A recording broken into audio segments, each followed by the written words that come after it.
You are listening to the Garlic Fries and Baseball Guys podcast. Sam Lubman with Joe Shasky coming at you every week as often as we can with the best Giants content out there. Make sure you're liking, reviewing, subscribing, sharing, everything and all that, because again, we're doing numbers here on this podcast and we want you, the listeners, to be a part of that. Now, we are, as I mentioned, we are at the quarter point of the season, and so there's kind of a couple things I want to get into here in this segment. One is just, who are the real San Francisco Giants? As Eminem once said, could the real Giants please stand up? And the reason I mean that is that Shasky, against the Astros, Brewers, and Phillies, three of the better teams they've played this year, excluding divisional opponents, they're 7-2. They've done very well against teams that were in the playoffs last year. But then you have the Tigers, Royals, Marlins, and Nats, who they're combined 3-8 against. They're 3-4 in one-run games, which, all right, that's fine. You want to be kind of around 500 in that one-run game category. But they've also been blown out a lot. They're 3-10 in games decided by 5 or more runs. Now, they got off to a bad start. They were 6-13 at one point, a season high 7 games below 500, culminating with a 7-0 loss to the Mets. But then they've won 14 of 24 since then to really kind of, I don't know if turn the season around is the right word for it, but they're looking better as they do it. I think you're seeing more balance on the offense. They're getting less dependent on the home run as we saw this season. They are 9-7 in the month of May. They're leaving less runners on base than they were the previous month. They're striking out a little bit less. They no longer lead the league in strikeouts. Shasky, are we seeing this team, in your opinion, are we seeing a team that's maybe breaking out of a slow start, or is this a team, or is this who the Giants are? Sometimes they're going to be like looking like a team that, hey, there's something there. And other times it's going to be like, oh boy, what are we doing here? Here's what they are. They're an organization that's finally embracing their transition. They're finally getting an opportunity to see some of the young players that we've been so excited to see sprinkled in with the Lamont Wade Juniors and the Estradas, the guys that you've been acquiring over the last couple of years, that whether they're stopgaps or diamonds in the rough, like we're getting a chance to see those. DeSclafani and Alex Cobb, they've pitched brilliantly this year. It's okay to say it. Like, I really liked what I've seen from the two of them. Alex Cobb, under 2 ERA. He's been outstanding. The box notwithstanding the other night. But they're a team that's finally starting to embrace the youth movement. And I don't mean necessarily just Casey Schmidt. I mean, you've seen Luis Matos gets elevated to AA, to AAA this week. I think that is huge. That to me signifies, as Patrick Bailey's starting to play much better, this team feels like a team that's finally embracing the transition that we've been dying for. So I don't care about what the regular record is right now. I really don't. Like, and I'm not trying to poo-poo. I get where you're going with this, but you're starting to see the vision that we've been waiting for 4 or 5 years. Yeah. Mitch Haniger still hasn't played well. I still think Mitch Haniger is going to come around. I'm holding out hope. But just seeing Casey Schmidt makes it all worth it. Yeah. No, you mentioned the pitching, DeSclafani and Cobb been great. You're starting to see Logan Webb really come around. The Giants have a very good trio atop the rotation right now that, again, they're not taking advantage of those starts yet. I believe they're 13-13 when those three take the mound, but you would expect that those numbers will eventually start to kind of trend in a more positive direction. Alex Wood, I think has looked very good so far to start the season. Shaky at times. Of course, then we had, on Monday night, he came out 4 2/3 innings. We kind of got into, into a back and forth about that in our group chat. When you see a pitcher kind of come out like that, why does that bother you, Shasky? Well, okay, so he had a predetermined 65 to 70 pitch limit because he's coming back from an injury. I don't believe, just me, all 65 pitch outings are even remotely close to the same. Are there runners on? Are you stressed? Are you throwing a ton of sliders? Are you a guy that has more of a slider arm and you're throwing more fastballs and more changeups? Were you getting hit hard? Were you stressed on the mound? Did you look like you were laboring? He got to 4 2/3 inning. Trey Turner comes up. All right. Now I know he's hit his pitch limit. I get that. Believe me. How many warm-up pitches did you guys determine? Were those factored in? Did he have more or less warm-up pitches? What did it look like as he was warming up in the bullpen beforehand? Did he have the same velo, spin rate? Like, these are the questions I have. And then what about Alex Wood, the guy? You brought him here on one of these, return deals like we always do. These guys want wins. Yeah. He was 1 out away, 1 batter away from a decision in a game where he wasn't laboring. I thought he got through the tough inning and put it behind him. No one was on base. I wanted to see him finish the inning and take Turner out and then get qualified for a win. Now, it may seem like wins are meaningless. Not for all these guys. They want to do that. And I think, to me, it was more like, God, you couldn't let him pitch one. Like, it's not the end of the world. One more batter to Trey Turner. It's those small things. 4 pitches, 5 pitches. We've talked about the human element on this team. And I think there is a little bit of, they were married to that. My only counterpoint is just people talk about, one thing I always hear from these players, this coaching staff, this organization, they're very good at communication. They really stress it a lot. Gabe Kapler talks about it a lot. The only thing I could really think to really rationalize this is in contract negotiations, you got to think that they're talking about, hey, if you ever get hurt, this is the process we're going to do it. We're going to be very strict on the pitch count. We're going to be no matter what. And if you sign on if you sign this contract and accept this deal, it's kind of like you're accepting the terms and conditions that, when you come back, you're going to have a strict pitch count and you got to be ready to deal with that, because there are things that are bigger than just getting a bigger number in the win column of your pitching stats. And, we talk about, wins are antiquated. You do want those wins. And I know that, sometimes wins help you get a better contract, but I think we're in a point where the rest of baseball maybe has an understanding that the wins are not everything. There are a lot of other factors in there that can contribute to what brings in money, but it is a glamour stat still, I think, the win. It is cool to see that, number tick up a little bit. And so I understand the argument both ways. Sam, were they tracking how many warm-up pitches he was throwing? I mean, honestly, you're quite honestly, not just even for Alex Wood, just in general. Like, how often are warm-up pitches actually factored in here? Well, this is something that I always try to say. Like, for example, I do Little League. And again, I'm not equating Little League to the bigs, but they go 75 pitch limit for some of these kids. And my pushback is always awesome. Love that we do that. But does that kid go and play catcher afterwards? And now he's throwing back to the pitcher every single time? Does that include however many warm-ups in between innings? What about long toss to start the game? What about warm-ups to start the game? How many pitches is he throwing in the bullpen before the game even starts? How laborious are those throws, right? Context matters to everything. And that's why I was like, one batter?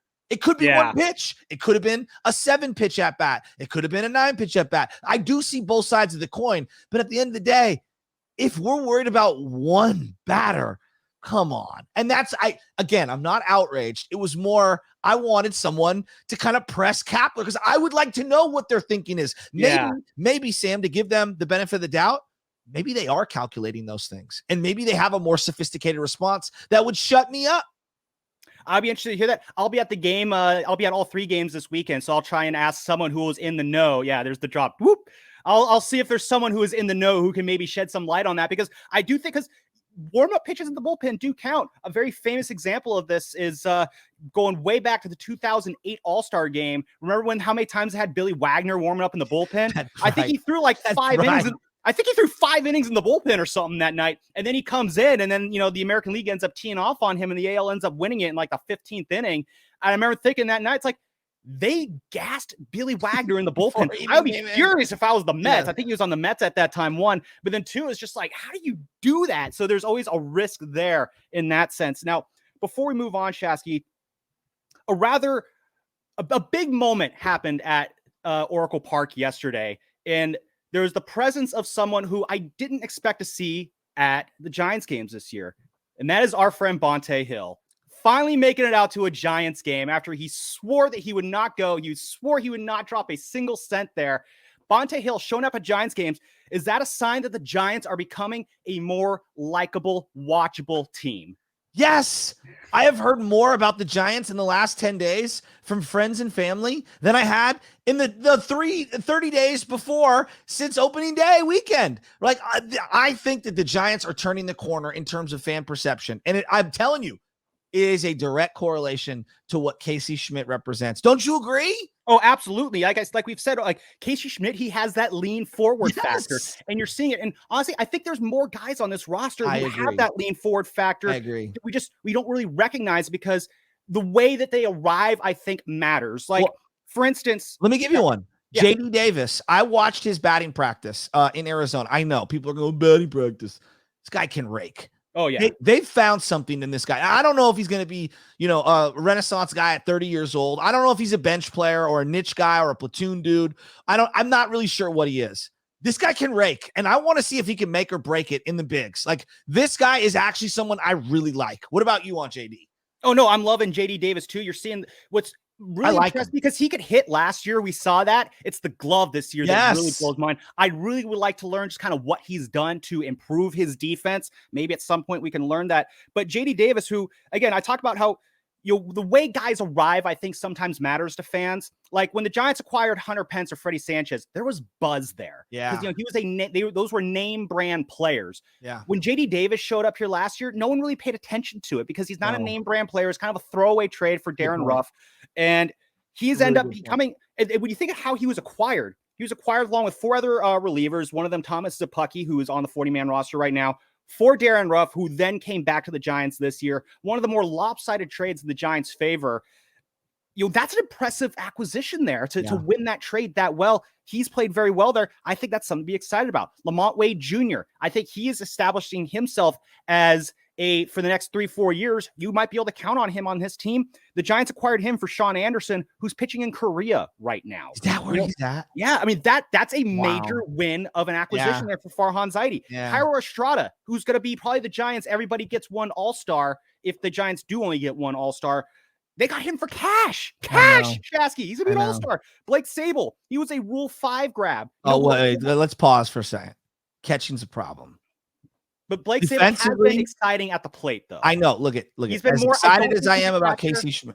As excited as I am about Casey Schmidt, let's also acknowledge Joey Bart's just not that guy. He's just not. I've been holding out hope. I've wanted to that's a platoon spot until we see Patrick Bailey. To me, it's Sable and it's Bart. And I'm sorry to defensively, they both suck. The arm for Bart is there. Dude, he cannot block the ball. It's really driving me nuts. He can't frame. Yeah. Patrick Bailey, I'm curious to see how far away he might be. He's not in the 40-man. He's not on the 40-man, so I'd be curious to see what kind of roster gymnastics they do to get him onto the 40-man roster.